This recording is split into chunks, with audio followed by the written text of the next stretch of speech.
Hey everybody, I'm Grace Kelly, singer, saxophonist, songwriter. I'm at the home of Newport Jazz, and I'm really excited to be talking to you today about professionalism.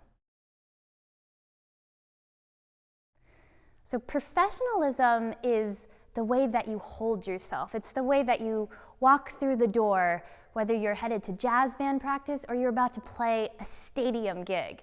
And today I have a few tips for all of you. Tip number 1. Be on time. This may seem like a no-brainer, but it's a really important one. Now, being on time is actually late.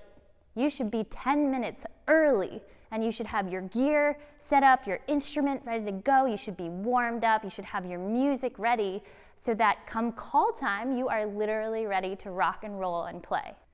Tip number 2, be kind and help each other out. Remember that when you're playing music with other people, you're a team player, and the more that everyone can feel beautiful camaraderie, the more the music will shine. So if you see somebody that looks like they're carrying a bunch of stuff, run out and ask if you can help them. If you see a fellow bandmate that's really struggling on bar 32, maybe offer to that person and say, hey, if you want to stay after jazz band practice, we could loop that section and really get it tight.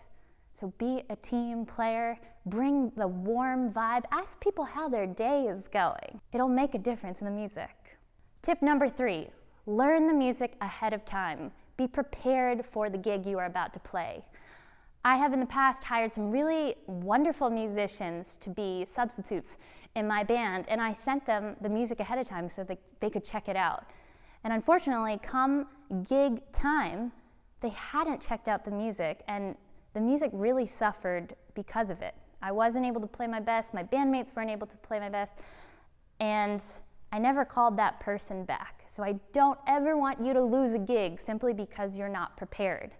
Be proactive about this. If you haven't received any music or MP3s or PDFs yet, ask your jazz band teacher, ask the person who's leading the gig and say, hey, are there any links that I could check out, any videos and any PDFs? And then start doing your homework. You'll also have so much more fun when you actually roll up to the gig and you know the music and you feel confident. So remember, always be prepared before you hit the stage.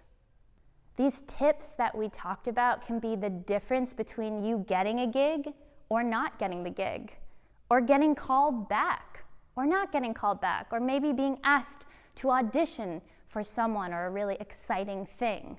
So keep them in mind, start implementing them right away, and be the most professional person in the room.